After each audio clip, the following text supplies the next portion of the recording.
네, 여러분 안녕하십니까? 매봉육교의 저자 매봉 안성훈입니다. 이번 시간에는 그 질문해 주신 분께서 어느 때 주역점을 봐야 되고 어느 때 육교점을 봐야 되는지 그런 질문을 주신 게 있어요. 그래서 그냥 점괘 하나를 가지고 주역점과 육교점이 왜 다른지 그 부분에 대해서 한번 이야기 나눠보도록 하겠습니다. 어, 점괘를 임의대로 하나 가져왔어요. 화산역, 삼여동. 자, 이거 지금은 이제 육효를 얘기하는 겁니다. 재물을 구할 수 있는가? 라는 점을 쳤는데, 이렇게 화산역에 삼여가 동했다. 그럼 세요의 소녀 임하고, 일지에서도 소녀가 비화돼서 힘이 좋고, 월지에 재가 임하고, 또 재가 동했어요. 그럼 재물을 구할 수 있습니까? 없습니까? 재물운이 좋죠. 이건 뭐, 딱히 뭐 부정할 만한 어떤 건덕지가 없는 그런 육효점괘예요. 육효점괘예요. 자, 그런데 만약에 주역점을 쳤다 이거예요. 어떤 비즈니스를 하는데 재물운이 좋겠습니까? 그래서 주역점을 쳤는데 이 화산녀, 삼여동괴가 나왔다. 그러면 화산녀의 괴상을 먼저 봐야 되겠죠. 이 화산녀라는 이 괴는 여행을 뜻합니다. 여행. 한 문장으로 얘기를 하자면 외롭게 혼자 여행하는 나그네를 뜻합니다. 옛날 사람들은 그 여행이라는 것 자체를 큰 고통으로 생각을 했어요. 왜냐면 뭐 교통도 불편하고 숙소도 불편하고, 그리고 옛날 사람들이 생각했던 여행은 불안정하고 고독하고, 그렇지만 또 차근차근 나아가야 되는 뭐 그런 것을 의미를 합니다. 화산여의 그 여는 한마디로 나그네를 뜻하는 거고, 그렇기 때문에 항시 이제 불안하고 어떤 심신의 이제 안정감이나 뭐 이런 것도 없고, 그러면 결국에는 어떻게 해야 돼요? 날이 저무니 화산, 산 위로 날이 저무니 그 피곤한 몸을 이끌고 잠을 잘 곳을 찾아 나서야 되는 그런 모습인 거예요.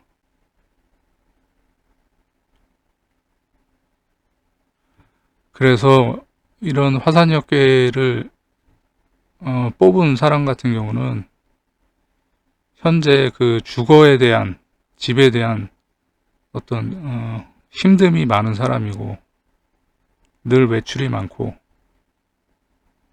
그리고 인간관계에 있어서 조화롭지가 않고, 뭐 고독하고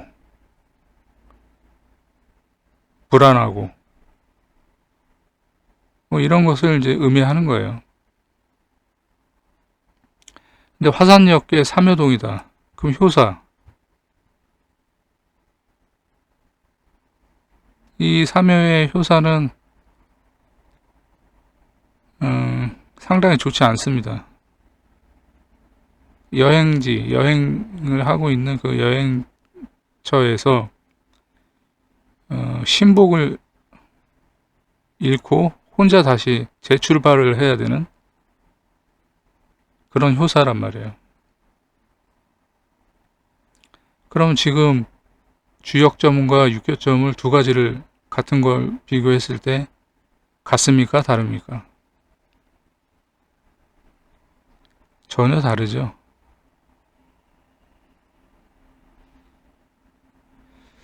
그 주역점과 육교점에 대해서 저한테 물으신 분들한테 어떤 한 분한테 제가 이런 말씀을 해드렸어요. 세종대왕을 비유를 좀 들었습니다. 세종대왕께서 한글을 창제하신 이유, 뭐 다들 아시겠지만 한자권에 있었던 우리나라가 특히 이제 양반들이 이제 한자를 썼죠. 근데 이제 백성들은 한자가 너무 어려우니까 배움의 기회도 없었고, 그래서 나온 것이 이제 누구라도 쉽게 글을 쓰고 읽을 수 있고 기록할 수 있도록 한글을 이제 세종대왕께서 이제 창제를 하신 거죠. 비유가 뭐 적절하다고 저는 생각을 하는데, 아무튼 주역은 양반들만 사용을 했던 그 한자권의 문화라면 이 육효라는 학문은 백성들도 사용할 수 있는 쉬운 문자를 가지고 공부할 수 있는, 그렇게 만들어진 것이 아닌가, 저는 이렇게 비유를 들어서 설명을 드렸어요. 이 화산역계만 가지고 보더라도 너무 많은 이야기들을 담고 있단 말이에요. 주역점에서. 뭐 화산여의 여는 말 그대로 여행을 의미하는 거고, 나그네는 뭐 열심히 걸어서, 고독하지만 차근차근 걸어서 자기 쉴 곳을 찾아야 되는 상황인 거고,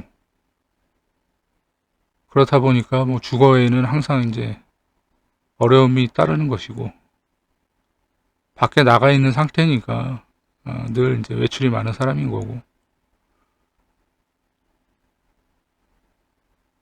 뭐 항상 불안에 넘쳐 있는 그 나그네의 모습을 이제 형상화 시킨 거죠.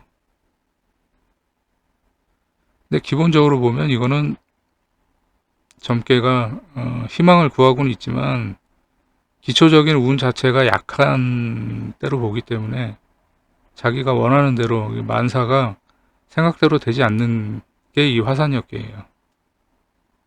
사업운을 물었다고, 그 재물운을 물었다고 하면 나아가기보다는 한 걸음 물러나야 되는 그런 형상을 이제 얘기하고, 신규 사업이나 확장 같은 것도 좋지 않은 그런 것을 이제 또 의미를 합니다.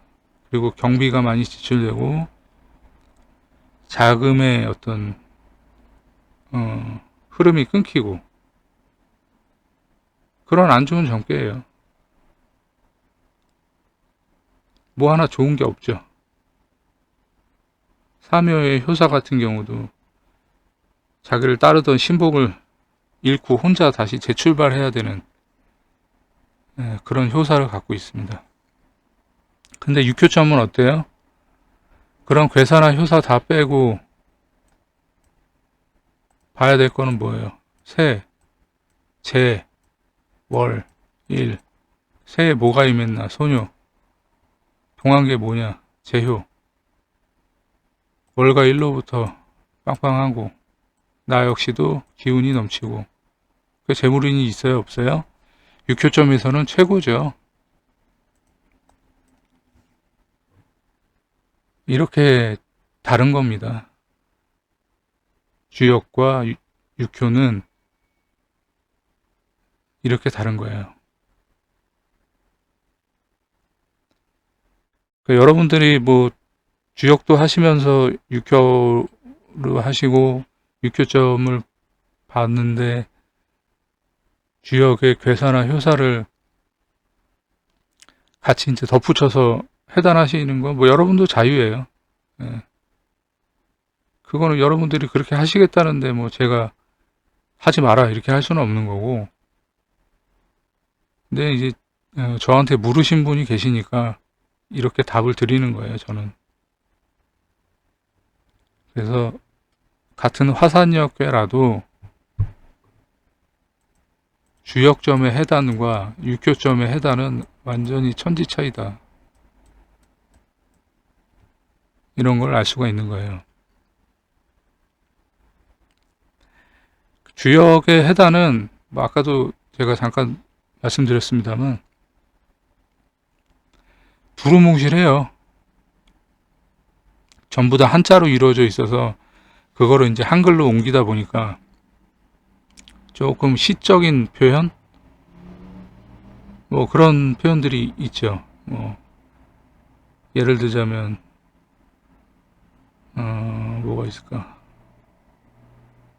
뭐 화산여의 여는 뭐 나그네를 의미하고 나그네는 이제 홀로 이제 여행을 하기 때문에 심신에 뭐 안정이 없다거나 날이 저무니 뭐 육신의 피곤한 몸을 이끌고 자야 할 곳을 찾는 그런 나그네의 모습이다. 뭐 이런.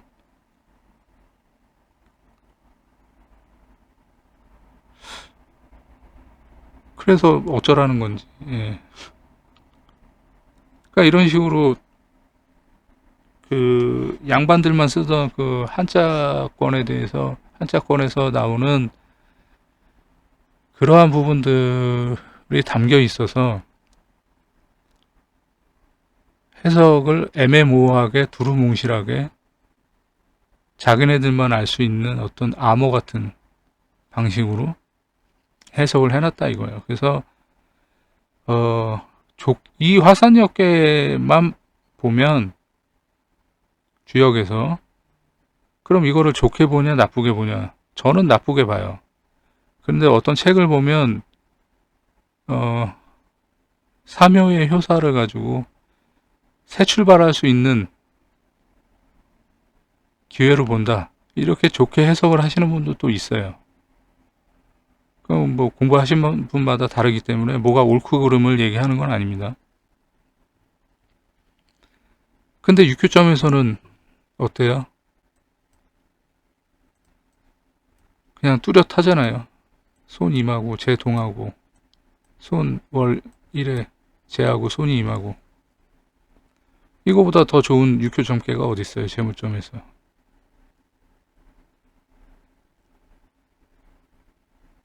그렇게 차이가 있는 겁니다. 그리고 뭐 저한테 질문하신 것 중에 어느 때 주역점을 보시는지 또 어느 때 육교점을 보시는지 뭐 이런 거 물으셨는데 저는 주역점은 평균적으로 1년에 뭐 최소 한 번 내지는 두 번 봅니다. 그러니까 입춘 때 올 한 해 신수가 어떠할지 1년의 총 운세를 이제 주역점으로 봐요. 입춘이 절입되면 첫 번째로 그렇게 점을 치고 그러면 뭐가 길하고 흉하고 이제 이렇게 나오지 않습니까? 그럼 그 부분들에 대해서 각각 재물운이라든지 건강이라든지 뭐 관제수라든지 뭐 사고수라든지 뭐 어떤 특별한 이슈나 뭐 그런 게 발생할 일은 없겠는지 이런 것들은 각각 육교점을 치는 거예요. 그렇게 해서 봐요. 그리고 뭐 집안에 누가 뭐 아프다든지 뭐 최근에 저희 이모님께서 아주 그 큰 병에 걸리셔가지고 암에 뇌 쪽에 뭐 암이 있어서 그래서 곧 돌아가실 것 같다 이제 뭐 그런 소식을 접했었어요. 몇 달 전에 올 초에 입춘 지나고 나서 그래서 저희 부모님이나 뭐 다른 외가 쪽 식구들이 이제 큰 이모가 계신 그 지방에 거의 주말마다 들락날락 하시고 그러셨는데 제가 점괘를 보니까 그때 주역점을 봤어요. 뭐 안 돌아가실 것 같더라고. 그래가지고 저는 이제 뭐 더운 여름이나 지나고 나면 가겠다. 올 겨울 전에는 안 돌아가실 걸로 이제 나와서 그랬더니 이제 또 뭐 외삼촌이나 뭐 막내 이모나 뭐 다른 이제 조카들이나 뭐 이렇게 친척들은 다 왔다 갔다 하는데 이제 저는 안 오니까 또 서운해 하시는 거죠. 뭐 그분들이 서운한 거는 뭐 당연한 거고. 근데 뭐 저는 제 점괘대로 당장 돌아가실 것 같지 않으니까. 예, 그래서 뭐 가을에 겨울 되기 전에 찾아뵙겠다고 뭐 전화 통화만 하고 이제 그랬는데 아직까지 잘 살아 계세요. 멀쩡하게. 예, 뭐 그 정도 주역점은 이제 그 정도만 봐요. 1년에 한두 번, 많아야 3번. 그리고 우리가 이제 살면서 당면하는 과제들은 사실은 뭐 먼 미래에 대해서 점을 치는 경우도 있지만 사실상은 당장 뭐 이번 주, 다음 주, 이번 달 내에, 올해 내에 해결이 돼야 되거나 해결해야 되거나 빨리 해결을 봐야 되는 어떤 것들에 대해서 묻는 경우가 더 많죠. 그래서 육교점을 더 주로 보는 거예요. 주역점은 좀 포괄적인 것을 점괘를 보는 거라면 육교점은 세부적으로 각각의 것들을 분점을 해서 세부적으로 본다라고 생각을 하시면 됩니다. 그래서 이 화산역계 주역점이냐 육교점이냐에 따라서 해석이 이렇게 다르다는 거. 그래서 지난 시간에도 육교와 주역은 다른 학문이다라고 제가 영상을 만들어서 올려드린 적이 있는데 이렇게 차이가 커요.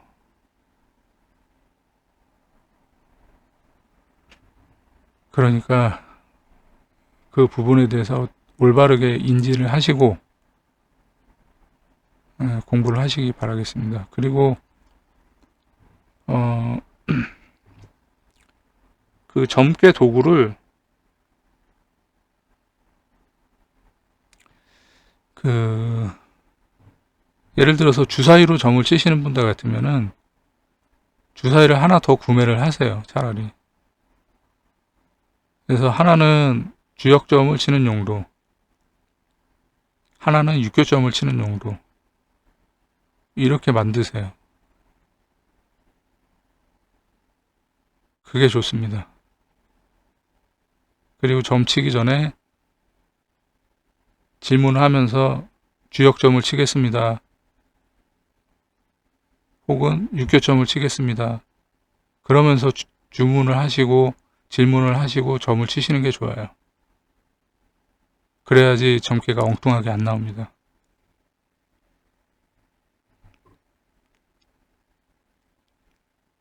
아무튼 주역과 육교는 이렇게 천지 차이다. 요거를 한번 짚고 넘어갈 필요가 있어서 하나 가져왔습니다. 잘 참고해서 공부하시고요. 저는 무불도였습니다. 감사합니다.